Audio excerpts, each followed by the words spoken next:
Hi friends, എല്ലാവർക്കും plans of Ethan by ആദി എന്ന YouTube ചാനലിലേക്ക് സ്വാഗതം.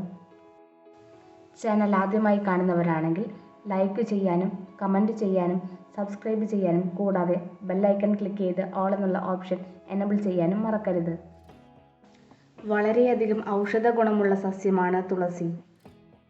തുളസി വീടുകളിൽ നടുന്നത് ഐശ്വര്യത്തിൻ്റെ പ്രതീകമായി കരുതുന്നു. കൃഷ്ണ തുളസി, രാമതുളസി എന്നിങ്ങനെ പലതരം തുളസികൾ കാണപ്പെടുന്നു.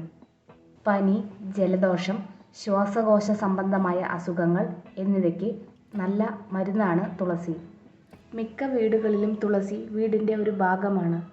നമ്മളെല്ലാവരും വീട്ടിൽ നട്ടുവളർത്തുന്ന ഔഷധ സസ്യമായ തുളസിയെ വേനൽക്കാല സമയങ്ങളിൽ നല്ല ഉന്മേഷത്തോടെ വളർത്താനായി എന്തെല്ലാം ചെയ്യണമെന്ന് നോക്കാം.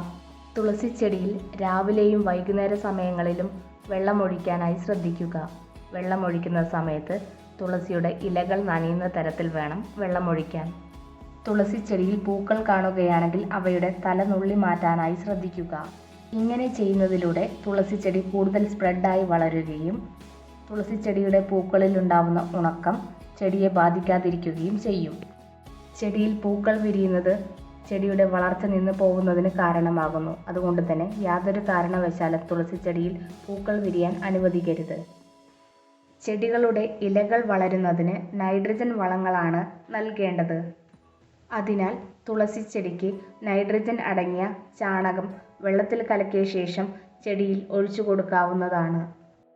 നിങ്ങളുടെ കയ്യിലെ ചെടിയുടെ വലിപ്പത്തിനനുസൃതമായി വേണം ചെടിക്ക് വളപ്രയോഗം നടത്താൻ. കൂടാതെ വേനൽക്കാല സമയങ്ങളിൽ ചെടിയിൽ പുതയിട്ട് കൊടുക്കാനായി ശ്രദ്ധിക്കുക. ഇത്തരം കാര്യങ്ങൾ ശ്രദ്ധിച്ചാൽ വേനൽക്കാല സമയങ്ങളിലും നല്ല ഉന്മേഷത്തോടു കൂടി തുളസി നമുക്ക് വളർത്താം.